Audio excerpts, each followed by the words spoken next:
The invitation arrived on a Tuesday, heavy cream-colored paper with gold embossing announcing the Morrison family's annual reunion.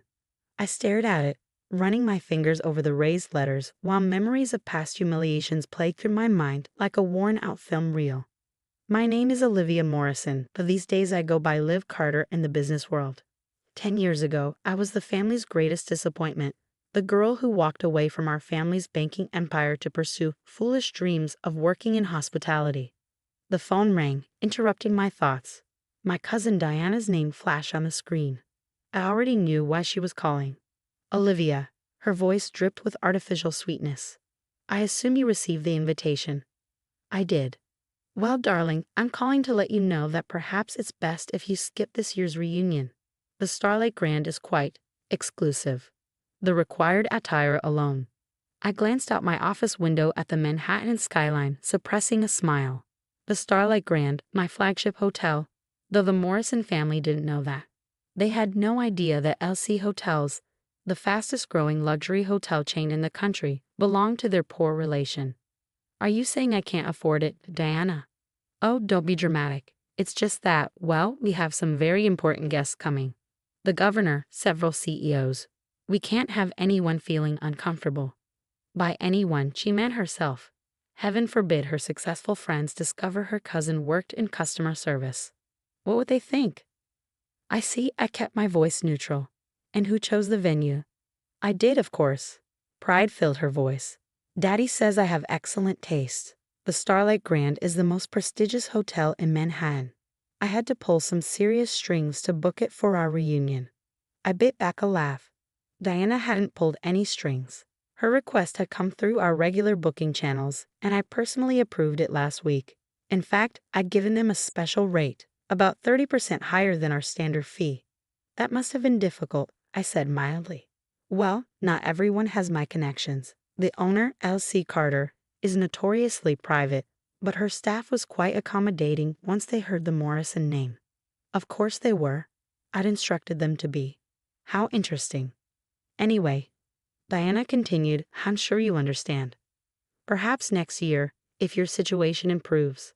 Are you still working at that little hotel in Brooklyn? The little hotel she referred to was actually my test property, where I developed and refined the service innovations that had made LC Hotels famous in the hospitality industry. But the Morrisons had stopped paying attention to my career years ago. Something like that, I replied. After hanging up, I sat back in my leather chair, memories washing over me. 10 years ago, I'd been fresh out of Cornell's hotel administration program, eager to learn the business from the ground up. My family had been horrified. A hotel clerk. My father had roared. No daughter of mine will wear a name tag and carry luggage. But I'd stuck to my plan, working every position from housekeeper to front desk manager. I learned every aspect of the business, identifying problems and innovating solutions. Within 3 years, I'd opened my first property under the LC Hotels banner. Now, at 32, I owned 17 luxury hotels across 3 continents. The Starlight Grand, my Manhattan flagship, had revolutionized the industry with its blend of classic luxury and cutting-edge technology. The same family that had once mocked my career choice now considered it the height of prestige to hold their reunion there. My phone buzzed, a text from my assistant, Marcus. The Morrison family reunion contract needs your final signature. Shall I bring it up? I smiled, typing back, no need. I have plans for this one. Opening my laptop, I began making arrangements. If my family wanted to ban me from the reunion for being too poor, they were in for quite a surprise.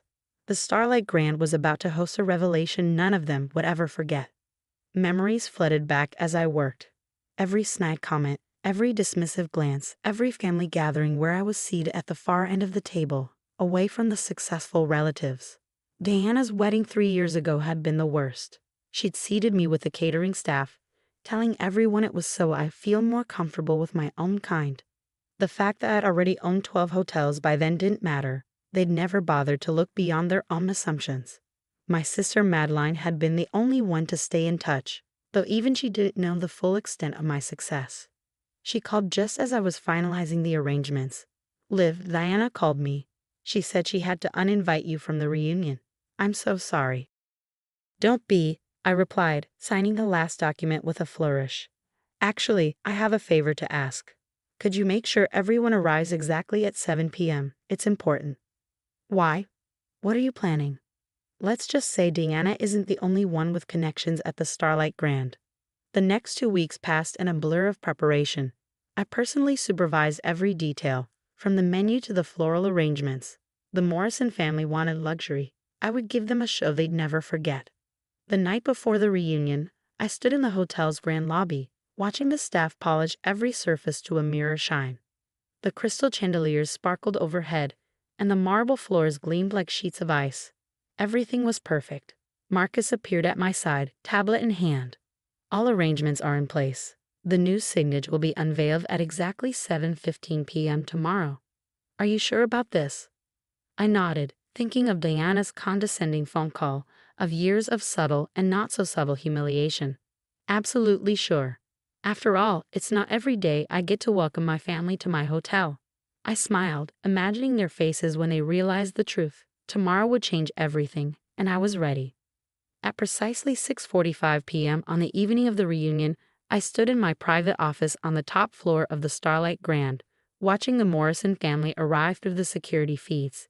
They came in waves of designer clothes and expensive jewelry, each trying to outshine the other. Deanna swept in wearing Valentino, directing staff like she owned the place. My father's Bentley pulled up to the valet station, followed by a stream of luxury cars carrying aunts, uncles, and cousins I hadn't seen in years. Everything's ready, Marcus said, adjusting his tablet. The staff knows their cues. Should I have security on standby? I shook my head. No need.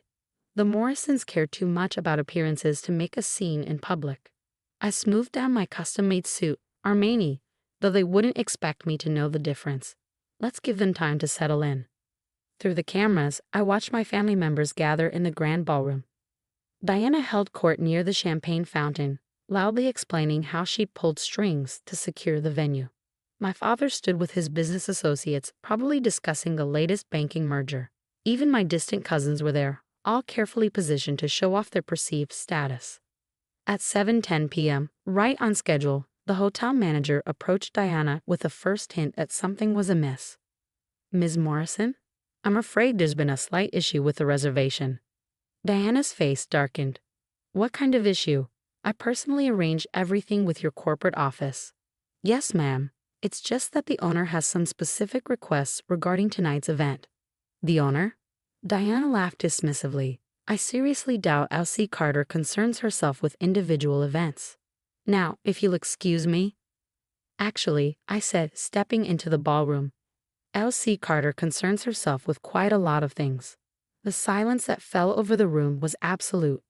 Every head turned toward me, the uninvited relative, the family embarrassment, standing in the doorway of Manhattan's most prestigious hotel wearing a suit that cost more than Diana's car. Olivia, my father's voice carried across the room. What are you doing here? Diana said. Diana said I couldn't afford to attend. I finished for him, walking slowly into the center of the room. She was concerned I might embarrass the family. Diana stepped forward, her face flushed with anger. This is a private event. I'll have security remove you. No, I cut her off, you won't. On cue, Marcus pressed a button on his tablet. The massive screen behind the stage lit up with the hotel's logo, and beneath it my full name. Olivia Morrison Carter, founder and CEO, LC Hotels International. The gasps were audible. Diana's champagne glass slipped from her fingers, shattering on the marble floor. That's not possible, she stammered. Would you like to see my business cards? I asked sweetly. Or perhaps the deed to the building. I have those right here. I patted the leather portfolio under my arm. My father pushed through the crowd, his face a mix of shock and something else. Was it pride? You own the Starlight Grand? And 16 other properties across 3 continents, I confirmed. Though this one is special. It's where I started my career, as a junior housekeeper, while all of you were laughing at my foolish career choice. The memory surfaced again. Diana mocking my name tag, my aunts whispering about wasted potential, my cousins excluding me from family photos because I didn't fit the image. All those years, I continued, my voice carrying in the stunned silence. While you were so busy looking down on me, you never bothered to look up. to see what I was building. The little hotel in Brooklyn Diana loves to joke about? It's my innovation lab, where we develop the systems that have revolutionized the luxury hotel industry. Marcus stepped forward, distributing folders to key family members. Inside you'll find the true story of LC Hotels, along with documentation of your rather interesting booking for tonight's event. Diana snatched her folder, her hands shaking as she opened it. Her eyes widened at the numbers. This can't. The rate you charge us is about 30% above our standard fee, I confirmed. Consider it a family discount, in reverse. My sister Madeline burst out laughing from somewhere in the crowd. Others joined in nervously, unsure whether they were allowed to find humor in the situation. Why didn't you tell us? My father demanded. Would you have believed me? I asked simply. 10 years ago, you told me no daughter of yours would ever work in a hotel. Well, you were right about one thing. I don't work in a hotel. I own them. The screens around the ballroom came to life, showing images of my properties around the world. The sunset view from our Maldives resort, the snow-capped peaks surrounding our Swiss chateau, the glittering skyline visible from every room of our Dubai tower. As for tonight's reunion, I continued, your reservation hasn't been canceled. You're welcome to stay. In fact, I've arranged a special tour of the property. I think it's time you saw what a career in customer service really looks like. Diana stepped forward, her composure cracking. Olivia, we never met. Yes, you did. I cut her off gently. You meant every snide comment, every exclusion, every moment of mockery.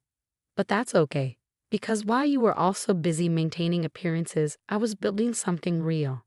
I turned to the assembled crowd, raising my voice slightly. Welcome to the Starlight Grand.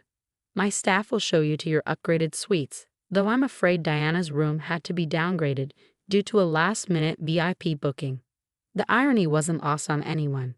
Diana's face flushed deep red as she realized she'd be staying in the same category of room she'd once mocked me for cleaning.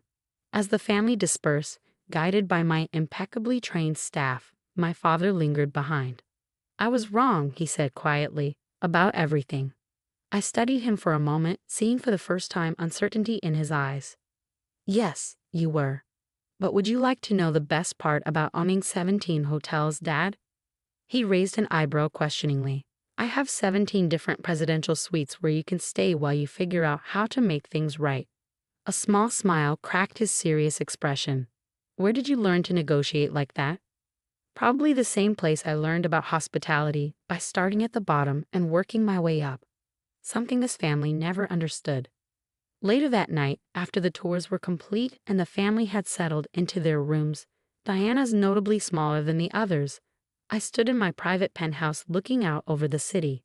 Marcus brought in the final numbers for the evening. Your family seems subdued, he observed. I laughed.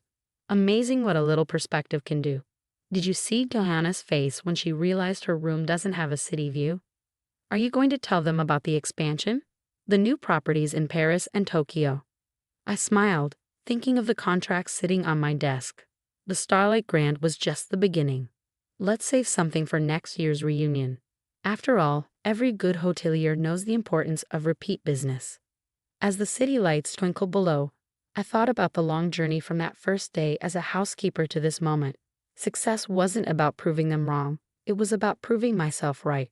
And sometimes the best revenge isn't served cold. It's served with a complimentary upgrade and a spectacular view. My phone buzzed with a text from Diana. Can we talk tomorrow? Please? I typed back a simple response. Of course. I believe your breakfast reservation is at 9 a.m. I own that restaurant too. Sometimes the greatest luxury isn't in the thread count of the sheets or the height of the ceiling. It's in the simple pleasure of finally being seen for who you really are. And as I looked out over my hotel empire, I knew that tomorrow would bring a new chapter in the Morrison family story. After all, every great hotel knows that the key to success isn't just in providing a room, it's in creating an experience they'll never forget.